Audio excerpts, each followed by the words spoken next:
Let me know if this scene scared you just like as much as it did to me. This video was taken yesterday afternoon at his son's 7th birthday in the city of Passo Fundo, Brazil. All initial opinions are this is genuine.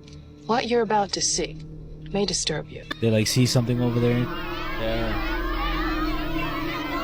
Move, children! Vámonos! It's behind!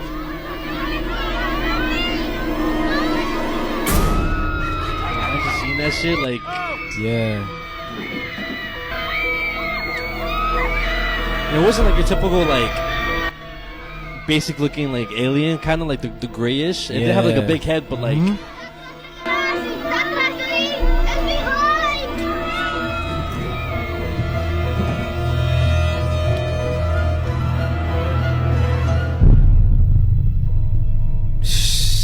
I'm not gonna let yo. This movie's so good, bro. I fucking love it. I used to watch this movie all the time as a kid, bro. That shit's scary as fuck. Nah, fuck Yeah, that. but In 2016, Tyler Turner and friends decided to go skydiving for the first time, and unfortunately for Tyler, it would be his first and last time. The plane went up in the air, and one by one, people were jumping out of it. Tyler was doing a tandem skydive, and it would later come out that the instructor he did it with wasn't even certified, and he also forged all of his documents.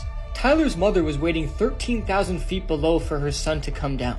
Tyler and his instructor jumped from the plane, and as they were plummeting towards the earth, the worst possible thing happened. The instructor pulled the ripcord, and the parachute didn't come out, and the backup parachutes didn't work either. When this happened, both Tyler and the instructor began to panic. They were falling 200 feet per second, which means without a parachute, it would take 70 to 80 seconds to fall down to the earth. But for them, I imagine it felt like hours. The sad part is, while all this is happening, Tyler's mother is still looking up in the air, waiting for her son. But because of the freefall aspect, they had gone off course, so they were no longer falling in the exact area they were supposed to. Then, while free falling at 200 miles per hour, Tyler and the instructor crashed into the earth and died on impact. Tyler's mother filed a lawsuit against the skydiving company, and she won $40 million for her son's death. But no amount of money will ever bring back her son. Another sad part about this is that before Tyler went in the plane, there's a video of him saying, "I'm scared, and I hope I make it." But something that happened in Mexico as well. This guy, he posted a couple of videos, and at 3 in the morning, he starts like feeling and hearing like paranormal going on in his house. Johnny, están tocando. ¿Ah? Están tocando. ¿Quién es? Nadie. ¿Están tocando? Sí. Ah, sí, no manches. Escucha, escucha, escucha. Espérame aquí, aguántame.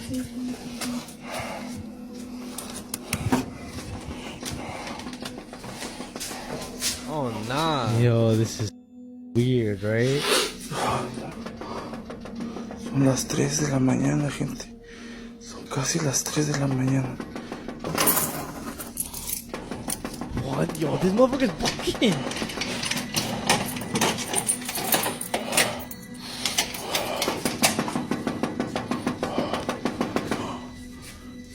¿Qué quieres? ¿Qué es lo que quieres? Deja de molestar. Quiero que te largues.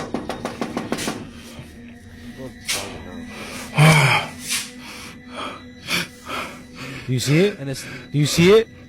Do you see it? see what? ¿Qué es eso? Oh, no What the fuck manches. is? Oh, ew! What the fuck? Oh, no manches. Ceci. What the fuck was that? What I think is going on and shit, a witch is low-key trying to get in. And you already know that brujas or witches, they prey on Kids. And as you saw, He has a kid in the. he has a little baby. Okay, yeah. Because there's also another video by the same guy, basically surveillance footage of that Outside? same door, and you see something creep over the door. Miren, ahí está observando. Ahí nah. se asomó algo. Vean eso. What? Vean lo extraño que el color de piel que Also- tiene eso, vean. Y mi hija ahí está alterada y si se dan cuenta, no deja de mirar hacia el portón. What the fuck is that? Imagine going travelling and then ending up facing life in prison in Thailand. This case is crazy, and what this girl was posting on TikTok before she was arrested has got everybody talking. Bella May Cully is an 18-year-old girl from Billingham on Teesside. She recently completed a course at Middlesbrough College as a first step to becoming a nurse. And if you just glanced at her TikTok, you would think she was a very normal teenage girl. She began posting on TikTok on the 28th of April this year that she was in the Philippines, and it honestly looked perfect. She was in these gorgeous locations eating amazing looking food. Everything seemed to be going great until her family reported her missing. They were absolutely beside themselves. She just all of a sudden stopped posting and stopped replying to their texts. Her dad Neil and her auntie even flew out to Bangkok to try and track her down, but things soon escalated in a way that they'd never expect. It turned out that after seemingly vanishing in Thailand, she turned up 4,000 miles away in Georgia. Soon, images were plastered all over the news of the teenager in handcuffs after being arrested for alleged substance smuggling. She'd apparently been arrested after luggage inspection unearthed hidden substances in her luggage. They really do not take these crimes lightly over there. She's been accused of attempting to smuggle up to 30 pounds of leaves into the country and is facing life in prison potentially. And the prison she's being held in is notorious for poor conditions. Some say that they're sewage-filled cells and 3 people are crammed into one tiny room. In March 2006, 7 prisoners were killed and 17 suffered serious injuries in the prison after the use of force by officers. And I took a look at her TikTok, and it's super interesting because, like I said, just at a glance you would think she was a normal teenager, but in a couple of her TikToks there's some kind of like sus stuff. She's kind of talked about criminal activities. I don't know whether it's like a joke or whether she actually was serious, but one clip she posted this, and in another video she posted like a big wad of money. And her poor family are now having to raise funds to help with legal fees. People are now suggesting that there's been a mention of a guy called either Ross or Russ. She'd apparently intended to meet this Ross or Russ in the Philippines before she went to meet a group of men from northwest England in Thailand. I'll obviously keep you updated as we know more. You've been lied to your entire life. On one of the first Thanksgiving feasts, according to historical reports, natives' heads were kicked through the streets while settlers feasted. Now, the traditional Thanksgiving narrative focuses on an event that supposedly happened in 1621, and it was a feast of peace between the English colonists and the Wampanoag peoples that called that area home. Now, you can buy into this narrative if you want, that this was a friendly, happy day, and I understand why something like that is celebrated by Americans. A day of peace, of love, of prosperity and happiness, sharing a meal with people you love. But in reality, Thanksgiving, as we know it today, is really based on a series of massacres. These massacres took place in the year 1637 and were perpetrated by the colonists against the Pequot peoples of Connecticut. But the third massacre is what we're going to focus on. The Mystic Massacre, one of the most disturbing events that I never learned about in school. On that day, fearing that the Pequot people were going to form an alliance with other indigenous tribes nearby to force the colonists out of the area, a group of colonists surrounded a Pequot fort filled with men, women, and children and set it on fire. Callously, this fire quickly engulfed the entire fortress, and as men, women, and children ran out of the fort to escape the flames, they were gunned down or stabbed by colonists. It's estimated that during this Mystic Massacre, over 400 people were murdered. And the day after these massacres, the governor of Massachusetts, upon hearing of this victory, he would declare it a Thanksgiving. This is a quote from him. He wrote down, "For the next 100 years, every Thanksgiving day ordained by a governor was in honor of the bloody victory, thanking God that the battle had been won." But this massacre was more horrific than words can describe. That same governor of Massachusetts, William Bradford, also wrote of this entire massacre, saying, "It was a fearful sight to see them thus frying in the fire and the streams of blood quenching the same." But he also wrote that the deaths of the innocent Pequot men, women, and children were a, quote, "sweet sacrifice, for which the colonists, quote, gave their praise thereof to God." I mean, we already know that there is an extremely troubling history of violence against indigenous people that's been completely covered up by the United States. I was raised in South Dakota, and I made a whole documentary years ago just about the lost indigenous burial mounds in my hometown of Sioux Falls, South Dakota, that have been paved over, that have been destroyed to make way for, commercial buildings and even highways. But this is something that needs to be taught in schools, because the whole history of Thanksgiving and the holiday is so much darker than they would like you to believe it is. And these are things and problems and issues that we're still dealing with nowadays. I, for one, would love to believe in the narrative that this holiday was based solely on a peaceful feast shared between colonists and the local indigenous tribes. But we also, as a country, have to acknowledge the horrific things that happened back then. These are things that can't just be glazed over or omitted from history books. These are things we need to learn about early on so that we can never perpetrate those things again. I'm going to save you years of therapy and let you know that your trust issues come from the Final Destination movies. I just got a PR box from Warner Bros. To celebrate the new Final Destination Bloodlines movie. So thank you very much, Warner Bros. So in honor of the new movie, while I unbox this, let's talk about the most gnarly death scenes in the series. I think some of the most popular are when the girl gets decapitated in the elevator in Final Destination 2. And I think low-key that is the reason why I don't like elevators. And then you have the scene in Final Destination 3 when the guy is working out at the gym and his head gets crushed by a weight. Also a contender is when the guy is sucked into a pool drain in The Final Destination. And I think we can all agree that the gymnastics scene in Final Destination 5 is pretty gnarly. This is me telling you to go and watch this movie. And I also got this really cool candle. Here, smell it right now. It smells so good. But for me, absolutely nothing can top the death by tanning bed scene in Final Destination 3. I know it's hard to believe, but I used to go tanning a lot, and this would always pop in my head when I was in the tanning bed. And lastly, I just want to appreciate how much detail they put into the box alone. Look at it. It's so cool. This is by far one of the coolest PR packages I've ever gotten, so thank you so much, Warner Bros. And of course, go watch Final Destination Bloodlines in theaters today. There were 3 childhood friends who always swore they'd stick together. Best friends to the end, they used to say. Kyle was the grounded one, Dave was the brains, and then there was Jimmy, the wild card. Addicted to poker and chasing adrenaline like it was oxygen. Over time, Jimmy's addiction spiraled out of control. He racked up huge losses until one day, he found himself in $30,000 in debt to the kind of men who were very dangerous. They gave him a deadline, pay up or die. Panicked, Jimmy turned to Kyle and Dave. Desperate, he explained everything. After a long pause, they looked at him and said the words they always did, best friends to the end, and they meant it. They agreed to help, and Jimmy had a plan, a bank job. A in-and-out job, and $50,000 split 3 ways, enough to pay the debt and disappear for good. But as they pulled up to the bank, a black van screeched to a stop in front of them. Before they could react, 5 masked men jumped out, guns drawn. Everything went black.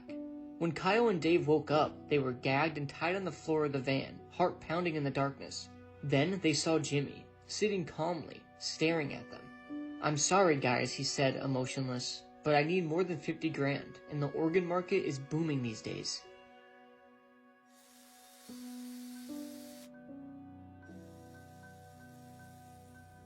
I walk in there, I'm just so happy, and I'm just like kind of nervous, but then what's making me even more nervous is the music and the naked people walking around. So I'm like, the music is going fast, so I'm like feeling like a rush. I don't know if it's a good thing, I don't know if it's a bad thing. I just know I'm excited but nervous at the same time. That was my intuition telling me some shit was about to go down, or it was like some crazy shit going on. Long story short, I started to see unusual things, people skinny dipping in the pool, P. Diddy running around like a crazy animal. I seen like a lot of, bisexual, this type of people, trans, just different types of people.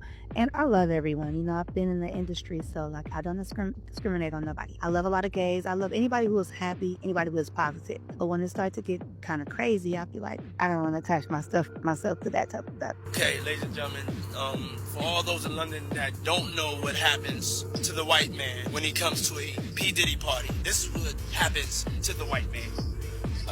It's so unfortunate. You gotta pull back though, so they can see. That's crazy. Matt, move out the way. You're still alive. Look at that. Look, would you get the drink out his head? And that's James from Simeon Mobile Disco. He is an actual DJ that I'm supposed to pass out. But when they come to one of my parties, this is what happens to him. I put him to sleep. Next day, right? You put the drink on his head. You got it. There it is. Damn. I seen Diddy. He rubs me on my shoulder. He asks me, how are you liking my house? And he kind of like startled me a little bit. So mind you, this feeling I was feeling, I'm not sure if it was because I'm thinking I'm going to have to maybe sing or get signed or this is my opportunity. You hear these in the industry, you've been singing for so long and you hear these stories like when you get your big break, you're going to go through all this bull crap and then one night it's just going to change your life. So it's like you're going to be a nobody at one moment and the next moment you just may be a superstar tomorrow. It's like an overnight celebrity type of thing. So that's just what I'm banking off. But then I get something different from Diddy. When he comes to me and he's rubbing on me and he's asking about do I like his house, I'm feeling like a dark energy like in his eye. And I'm like, why is it giving scared? Like he's trying to, with his power, like, how are you liking my house? Like anything you want, let me know. Like, and then he tells me, go in the house. So after a while, he's watching me with the prints. Everybody is just watching me. And all of these things, and I'm just feeling like, okay. So then he tells me like, did you go in my house yet? And I'm like, no. So I was with somebody. And I forgot this part because I wasn't trying to drag the story all out, but because I know people want to get to the meat. When I came in with one of the girls, it was other girls that came with us, but the ones that I picked, of course I picked her from the club, so she's my friend. She was on my shoulder. When I walked through, as soon as I came through with my phone covered up, I'm hearing the music, I sing one of P. Diddy's son. He goes, hey, you come here. I'm like, who, me, who, her? He's like, you and only you. He gave me some robe, terry cloth, white shoes, and I'm like, okay, what am I gonna do with these? He like, this is how you're gonna get in the house. So fast forward, I'm just holding the shoes. So when P. Diddy came up to me, I'm thinking like, he's asking me like, you haven't went in the house yet? Like, you got the shoes. And I'm like, oh, these, and I'm thinking because when he gave them to me, because my friend didn't have it, I wasn't worried about going in the house. Basically, when I went in the house, because he was pushing me, and he was really like on me about going in his house. Rock, we be singing, the ladies be nice. Hey yo, everybody, make sure your breath is fresh. And drunk up, make sure you lotioned up. You know what I'm saying? If you smoking weed, get the Listerine trips. Please be respectful.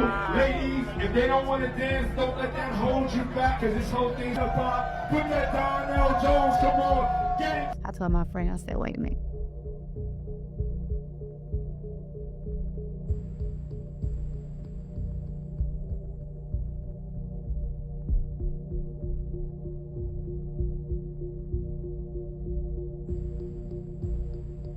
She pretended to be a victim of domestic violence and was actually killed by her ex. This is the unbelievable case of Dominique Dunn and how her death was linked to Hollywood and the infamous Menendez brothers case. It was 1982 in West Hollywood. 22-year-old Dominique Dunn was stunning, as you can see, and extremely talented. She was born in Santa Monica to a wealthy family. Her parents were very well off, and her dad, Dominic Dunn, was actually very well connected in the entertainment industry. He was an actor, crime journalist, and producer, so you could say it was probably just in her genes that she would be talented. She did work super hard though on her acting skills too, and learned other languages, and ultimately landed some really good parts in some theatre shows. She was just destined for fame and fortune, making her way from TV to well-known films. I feel like if you're gonna know her from any film, it will probably be Poltergeist. Now, her fate was sealed when she met a guy at a party in 1981. Now, this was John Sweeney, and he was working as an assistant chef at a very high-end restaurant. The pair hit it off instantly, and the relationship moved pretty quickly. I feel like, as with a lot of abusive relationships, things just went very, very quickly. He really sort of seemed to sweep her off her feet, and they moved in together almost instantly. But John was far from the gentleman she thought he was. In fact, he was reportedly very controlling and a jealous person. And Dominique's brothers just got this gut instinct about this guy. They just knew he was bad news, and the whole family really disliked him. They didn't want them to be together. His behavior went from being controlling and just generally mean to her to physically abusive. And while Dominique was working as an actress, she actually got a role as a DV victim. This was for a show called Hill Street Blues. But Dominique didn't need makeup to pretend she had bruises. She actually did. John was constantly accusing her of cheating on him, and on multiple occasions the abuse got so bad that Dominique actually had to physically run away. She'd go and stay at her mum's house, and her mum and dad had divorced by this point, so it was just her mum in the house. And John would even chase her down and bang on the door, really terrify the women. Like so many abusive relationships, John would just wear her down and she would feel powerless and just have to return. Because you know, one of the facts about abusive relationships is they usually get worse when you try and leave. You're more likely to get murdered by your partner when you try and leave them than if you stay. On an incident on the 26th of September 1982, he actually grabbed her by the throat and choked her on the floor. Now, there was actually one of Dominique's friends there at the time in another room who witnessed this. And moments later, Dominique attempted to escape out of the bathroom window, and terrifyingly, as she got in her car to speed off, John got on the bonnet of her car. Thankfully, she did manage to flee and stay at her mum's house for a bit, and decided at this point to take all of the necessary precautions to try and safeguard herself, protect herself from this man, and leave once and for all. You'd think that this was a pretty good idea. She decided to get somebody to her house, change the locks, and keep John out, and she notified him that the relationship was over. She didn't want to see him again. But unfortunately, he wasn't letting go that easy. Weeks after, on the 30th of October, Dominique was back at her West Hollywood home. Like I said, she's had the locks changed. She thinks she's safe there now. And she was there with a male co-worker. He was also an actor, and I believe that they were kind of like practicing lines for a role that they both had. Then, terrifyingly, John showed up. Now, he was speaking to her through the door for a while. He could hear that another guy was there, this David, this co-worker. And John tried to convince her to just pop outside for a second and give him a chance to explain and talk to her. She refused to let him inside, but she said, right, I'll just pop out for a moment onto the drive. You can say what you want to say and then you can go. Tragically, this was a fatal mistake. From inside the home, David could hear screaming and then a thud. He called police, but they apparently told him that he'd got the wrong police department and to call a different one. And he was kind of just confused as to like who he needed to notify about this. So he called one of his friends and said, I can't actually get hold of police.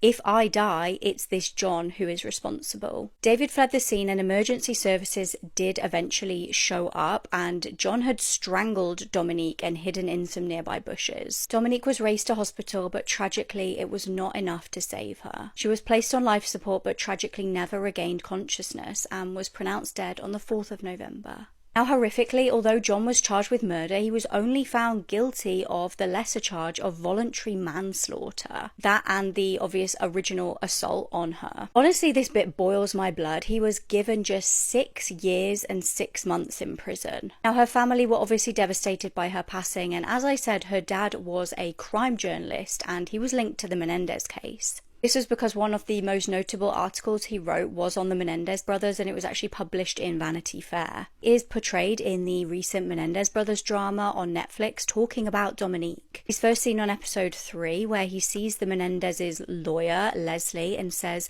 "Do you know she tried to help make a plea deal for the man who murdered my daughter?" Hammer coined the phrase, "You can't make this stuff up," might have known the story of real-life boogeyman, Albert Fish. A slight, elderly man with grey hair. No one suspected the kindly single father of being sadistic child murderer and cannibal. These are videos humans were never meant to see. Okay, so we all remember this viral video of a girl on a plane completely freaking out, saying she wants to get off because the person she just saw wasn't human. But what if I told you some guy just did the same exact thing a couple days ago? Just watch this video and let's talk about it.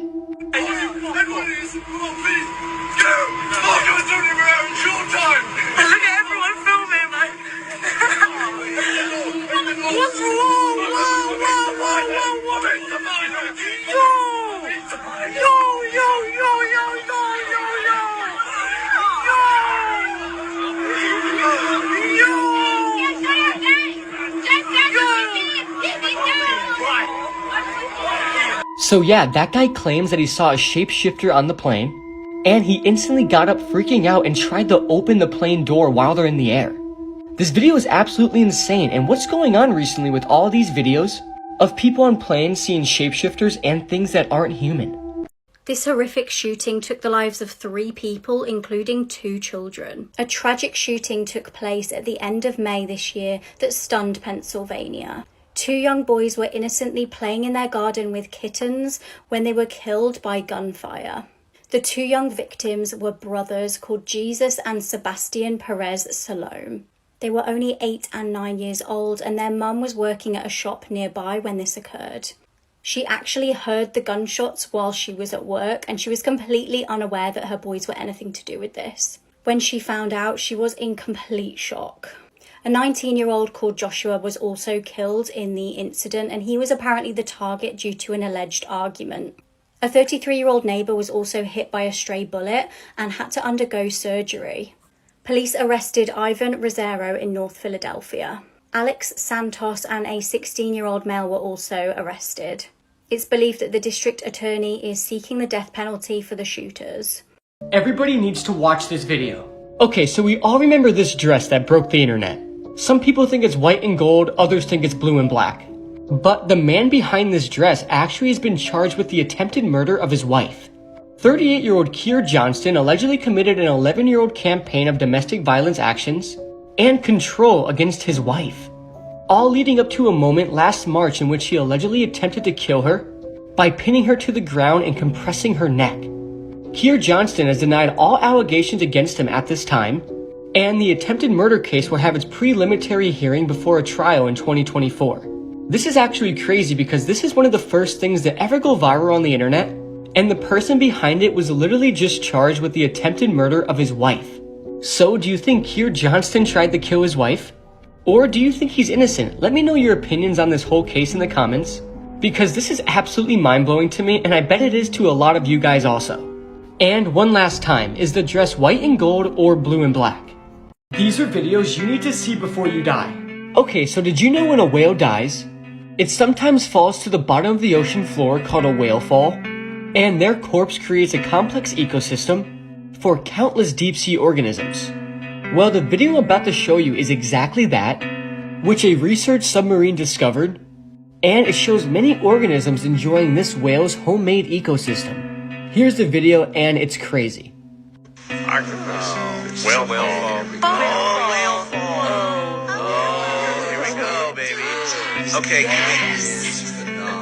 Yeah, dinner is served. that's not bacterial, Matt. No, they are worms. Look at the blubber on the right side. It's not even digested all the way. This is so Definitely, where food is so limited, I would imagine scavenging is a great strategy. Your food doesn't run away. So yeah, isn't that video so fascinating? It's crazy to me how life can just end for one, but even after death, they can still help. These are photos that go unseen by most people, part 1. Up first is what a gasoline container looks like underneath a gas station. And let me guess, some of you thought the gas was just unlimited at gas stations. Well, it's not, and it's actually stored in these giant containers underneath the gas station. Next up, if you're a boy, you definitely shaved. But did you know this is what the inner workings of shaving cream looks like? This is actually crazy, and if you didn't, now you do. Next up is what the inside of a bungee cord looks like. I've never been on a bungee cord, and I don't think I ever will, but just looking at this photo is kind of unsettling for some reason. I think it's because there's so much little cords all next to each other. Next up is what a movie theater looks like with no seats or screen in it. This is so unsettling, and it looks like the opening scene of a horror movie. Next up, did you ever wonder what the inside of a bowling pin looks like? Well, if so, it's actually just wood. This completely blew my mind when I looked this up, because I never knew what was in bowling pins, but I would have never guessed it was wood. So who else's mind is blown? Police officer crushed my head and killed me while I was shouting that I couldn't breathe. My name is George Floyd. I am a 46-year-old African-American man. It all started when I entered a convenience store. I was accused of using a counterfeit bill for a purchase, which led to a call to the police. When the officers arrived, I was arrested and handcuffed. That's when my life took a turn. They pinned me to the ground, face down. I tried to cooperate as best as I could, but my life was in their hands. Derek Chauvin, one of the officers, came and knelt on me, pressing his knee against my neck. I found myself trapped, unable to move, to breathe. I cried that I couldn't breathe repeatedly for 10 minutes, which felt like an eternity to me. I felt life gradually leaving me. My vision darkened, and I lost consciousness. The last thing I felt was fear and pain, but also a profound sense of injustice. People took to the streets to demand justice for me and to denounce police brutality and the systemic racism that has existed for far too long. Kidnapped and killed many children to eat them. My name is Albert Fish, and I'm an American man who committed atrocious crimes from the 1920s to 1936. One of my most infamous crimes was that of little Grace Budd. I pretended to be a man named Frank Howard and convinced her family to let me take Grace with me to a supposed job. They trusted me. They suspected nothing. I took her to a secluded little cabin I'd prepared for the occasion. Once there, I revealed my true nature. I tied up the poor child. She cried and screamed, but that only added to my sick pleasure. I subjected Grace to unimaginable torture, abominable sexual abuse. Her suffering was my delight. After days of terror for her, I finally ended her life. I committed the most heinous act imaginable. I killed and dismembered Grace Budd and ate her body parts. Her mutilated body was an offering to my inner demons. After this horrible crime, I wrote a detailed letter to the Budd family, describing the horror I had inflicted on their precious Grace. Yet this crime was only a small part of all the atrocities I had committed. I was then arrested and confessed all my crimes to the police, leading to my execution in the electric chair in 1936. When this man experienced a break-in, he killed the intruder and then lived with his mummified corpse. Bruce Roberts lived in Sydney and he was known for being a hoarder. However, no one could have guessed one incredibly disturbing possession he was keeping at his home. Neighbours described Bruce as reclusive. His home was so full of junk that you could not see through the windows. When locals in 2017 hadn't heard from Bruce for a while, they called police to do a welfare check. When police managed to enter the house, they found Bruce deceased inside. However, it would be another year before they realised there was actually another body in the property. Police would have probably found this body if this was a normal house, but this wasn't a normal house. It was actually when cleaners were brought in to prep Bruce's house for sale that they found the other body. This was the body of 39-year-old Shane Snellman. Now, Shane had apparently been released from prison in 2002 and had gone to Bruce's house to rob it for money for drugs. A coroner found that Bruce had shot the intruder, covered his body with a rug, and then kept it in his spare bedroom for 15 years. He ended up using 70 bottles of air freshener to try and hide the smell of rotting flesh. This TV show ended up playing a part in and even filming a deadly shooting. The TV show To Catch a Predator had one aim: to catch online predators. The show aired from 2004 to 2007 and was very successful in terms of ratings. The production company hired actors to play the role of children on the internet and would lure in child predators. Posing as children, they would arrange to meet the adult males. Then when the adults showed up, a camera crew lay in wait. The presenter, Chris Hansen, would confront the males and then ultimately they would be arrested. By 2007, the show had helped to catch hundreds of potential predators. They had got 36 guilty verdicts. In 2006, Bill Conrad was an assistant district attorney from Texas. His friends described him as reserved and he had never been married. In this particular sting, a house in Texas was fitted with live video feeds. High-tech equipment was installed and police officers stayed in the house waiting to lure in potential predators. Now, weeks prior to this, Bill had actually been talking to a minor online. He'd been pretending to be a college student, but eventually slipped up and revealed his true identity. The TV show in Texas tried luring Bill into the house, but they failed, so they took matters into their own hands. Chris Hansen and the crew turned up at Bill's house, ready to catch him unaware. However, Bill wasn't answering the door. Police ended up calling a SWAT team in. As they forced entry into the house, Bill shot himself in the head. One of the officers reportedly said into the camera, "That'll make good TV." The story of the preppy rapist will infuriate you, and it demonstrates just how power and privilege can lead to complete injustice. This man's name right here is Alex Kelly, and he was born in Connecticut in the year 1967.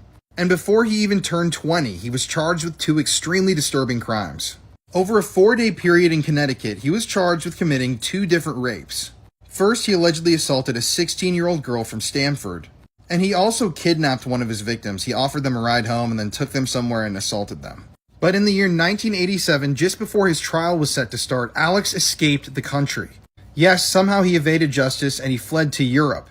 And for 7 whole years, Alex was able to live in Europe. He faced no repercussions for his actions, and his parents even sent him money and helped hide him. One day, though, law enforcement knocked on his parents' door, raided their house, and found photos of the family with Alex in Europe from the previous year. And at that point, they were arrested and charged with obstruction of justice, and Alex finally came back to America. After a lengthy trial process, some of his charges were downgraded, but he was eventually sentenced to 32 years in prison. But after just 8 years, he was up for parole. He applied for parole, but they denied it. And at this parole hearing, he said that he realized he was hyper-competitive and self-centered, and he realized that the world was bigger than himself, which I think is just so douchey. But just 10 years into his 32-year sentence, Alex was released in the year 2007. And I feel like that was very, very quickly. So many other people would not get released 10 years into a 32-year sentence, but Alex was. And if I didn't iterate this enough before, the crimes that he committed were absolutely horrific. The victims were completely traumatized for the rest of their lives. And some of the details I just can't share on TikTok because they were so graphic, but you can go look them up and research this case if you want to yourself. But yeah, after sexually assaulting 2 underage girls, kidnapping one of them, fleeing justice for 7 years, he only had to serve 10 years in prison. But nowadays, Alex works as a skydiving instructor. He has a skydiving service. So if you want to go skydive with a rapist, hit this company up. Could you get away with a serious crime because one of your other personalities was to blame? Well, this man did get acquitted because psychiatrists believed that his other personalities were to blame for his crimes.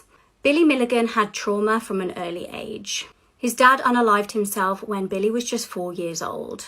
His mum then remarried and his stepdad abused him. He SA'd him and threatened to bury Billy alive if he ever told anyone. Over the years, Billy developed 9 different personalities of different ages and genders. Some of the personalities began to get violent. In 1977, Billy threatened a female student with a gun. He lured her into the woods, SA'd her and robbed her. Just days later, he struck again. He attacked a total of 3 women. Luckily, after the 3rd attack, the victim recognised him from police mugshots. Police actually had photos of Billy on file from a 1975 robbery.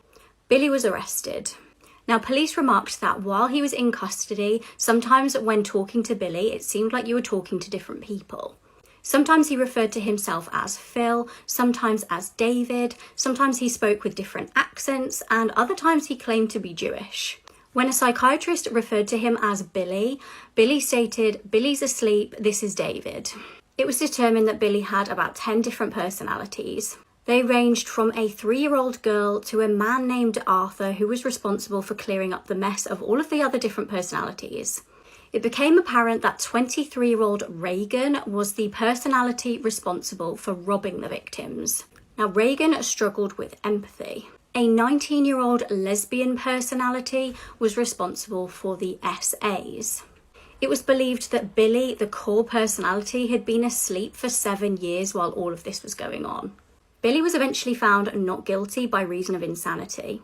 He was transferred to a hospital for the criminally insane in 1980. In 1991, he was released and he passed away from cancer in 2014.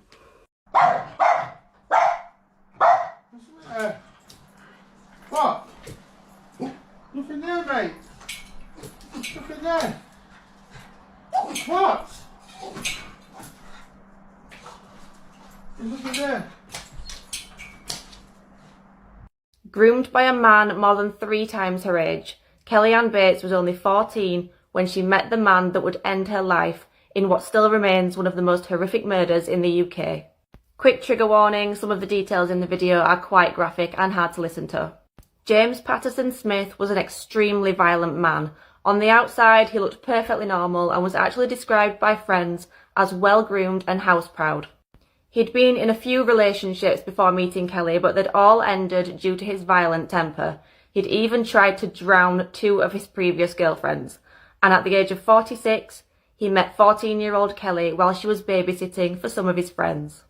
Their relationship was kept a secret by Kelly and James for 2 years, but at the age of 16, when she left school, she moved in with him. When Kelly's parents finally met James, they were shocked by his age, and Kelly's mum did everything she could to try and persuade Kelly to leave the relationship. As the months went on, Kelly became more and more withdrawn, and eventually all contact between her and her family stopped. On April 16, 1996, the police received a call from James saying that he'd accidentally drowned his girlfriend in the bath. When they arrived at the house, they found blood throughout the rooms and Kelly's naked body was in the bedroom. It became quite clear that this was not an accidental death. Kelly had drowned in the bath, but only after enduring up to a month of torture at the hands of James. Kelly had over 150 injuries in total. She'd been tied up with a ligature around her neck. She had burns to her legs, a fractured arm, multiple stab wounds from knives, scissors and forks. Her hands were crushed. She had stab wounds inside her mouth. She'd been partially scalped, and she had 2 empty eye sockets. Kelly had endured all of these injuries in the weeks leading up to her death, before finally being dragged to the bathroom and drowned. James was quickly arrested, but denied murder, saying that Kelly had inflicted all these injuries on herself to make him look bad.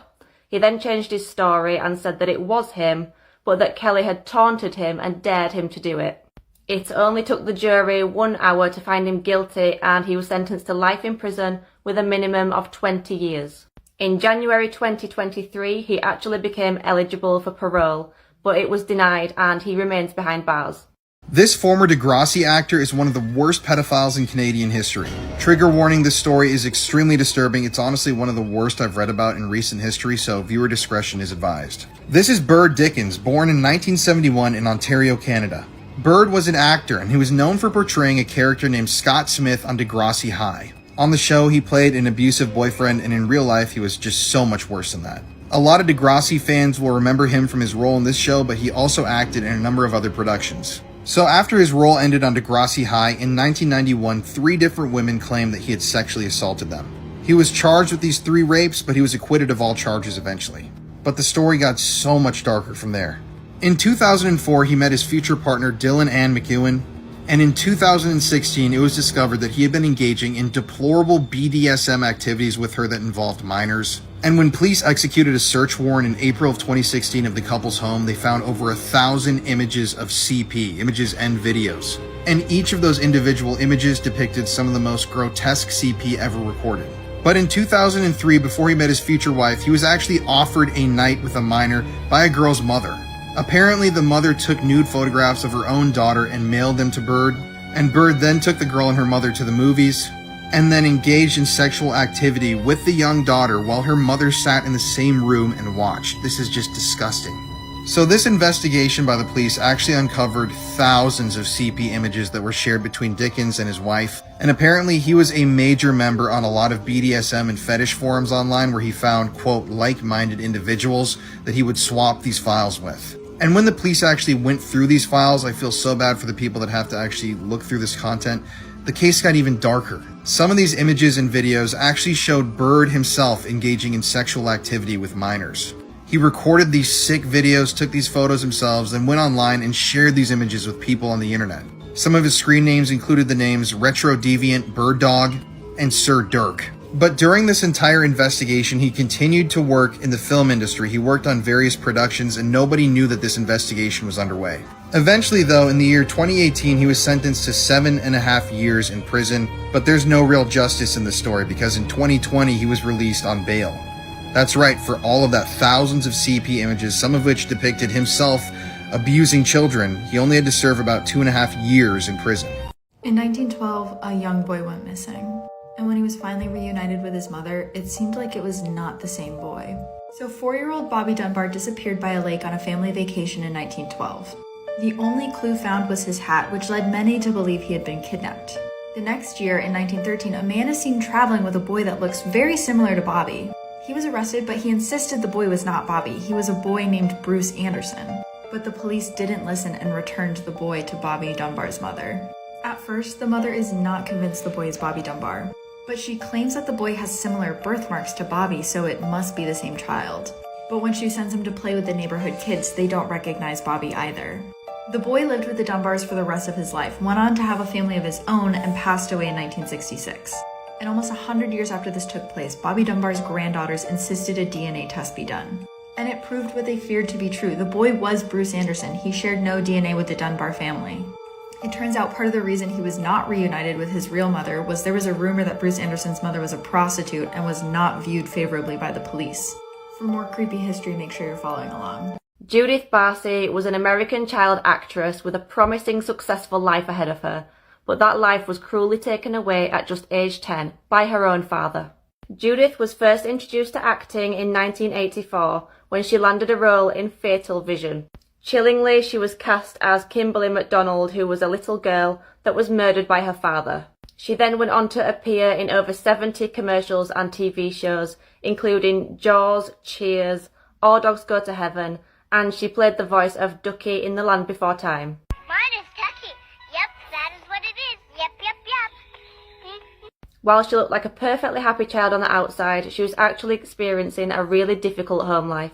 Her father, Joseph, an immigrant who had moved to the US in the 50s, was abusing alcohol and was becoming really abusive to Judith and her mother. As Judith's success increased, he became more and more angry and resentful. He even threatened Judith with a knife once when she went to film Jaws, saying that if she didn't come back, he'd slit her throat. He even expressed to friends on multiple occasions that he was going to kill his wife, and on one of his friends saying, "What about the little one?" he said, "I'd have to kill her too." He often told Maria that he would kill her and Judith, saying that he'd either slit their throats or burn the house down with them inside. During the abuse in May 1988, Judith actually broke down in front of her agent. She was crying hysterically, saying that she didn't want to go home, and she was referred to a child psychologist. Child Protective Services were then involved after the psychologist finding evidence of severe emotional and mental abuse against Judith. However, the case was dropped after Judith's mother, Maria, saying that she was starting divorce proceedings against Joseph and that she was renting an apartment where she was going to take Judith to safety. But those divorce proceedings never began, and Maria stayed in the family home. On July 27th, a gunshot was heard by a neighbour. Maria had recently confided in this neighbour, saying, "I can't leave, he'll come after us and kill us, and he said that he'll burn the house down." On hearing this gunshot, the neighbour immediately knew that he'd followed through with his threats, and she dialed 911 and then ran towards the house. Emergency services arrived, but it was already too late. Maria and Judith were both found in separate rooms of the house. They'd been shot and set on fire. Joseph was found in the basement with a self-inflicted gunshot wound to the head. After her death, Judith lived on through her acting. The Land Before Time and All Dogs Go to Heaven were both released after Judith died. Her signature line as Ducky, "Yep, yep, yep," is inscribed on her tombstone, and the song that was played at the end of All Dogs Go to Heaven, called Love Survives, was dedicated to Judith's memory.